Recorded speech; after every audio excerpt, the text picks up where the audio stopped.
কথাটা ঠিক যে দিল্লি দেশে হাসিনার তুলনাবিহীন অমানবিকতার শিকার ছিলেন বেগম খালেদা জিয়া। তাকে বিষ প্রয়োগে হত্যা করার চক্রান্ত করেছিল সেই মানবরূপী হায়না শেখ হাসিনা। আমি এটা নিয়ে একটা ভিডিও করছিলাম, দুটা, এটা দেখে নিন। আমি সবসময় দেখছি বেগম জিয়া পরিবেশ যতই প্রতিকূল হোক না কেন উনি ঘুরে দাঁড়াইছেন।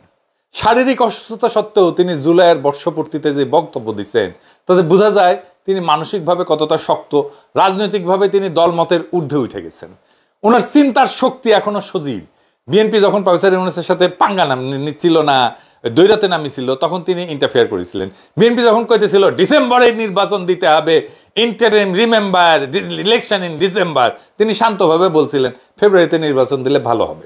সেটাই হয়েছে, তাই না? ওনার যে কত যন্ত্রণা দিছে হাসিনা, কিন্তু উনি একটা কত কথা বলেন নাই। এমন গ্রেসফুল রাষ্ট্রনেতা মুরব্বীরা দেখছেন জিয়াউর রহমানকে, কিন্তু আমাদের জেনারেশন বা আমাদের পরের জেনারেশন তো দেখে নাই এরকম গ্রেসফুল নেতা। এতে বোঝা যায় তিনি রাষ্ট্রপতির পদে সম্পূর্ণভাবে ফিট। বেগম জিয়ার, এটা সত্য, বেগম জিয়ার শারীরিক অসুস্থতা সম্পূর্ণ কাটে নাই, এটা ঠিক। কিন্তু আপনি সেটা তুলনা করেন দিল্লি দাসী হাসিনার অবর্ণনীয় মানসিক অসুস্থতার সাথে। হাসিনা তো আর মানসিকভাবে মানুষের পর্যায়ে ছিল না, সে হিংস্র পশু হয়ে গেছিল। চিন্তা করে দেখেন, আমরা তার আন্ডারে 16 বছর কাটাইছি, তাই না? দেশটাকে সে কারাগারের কসাইখানা বানাইছিল।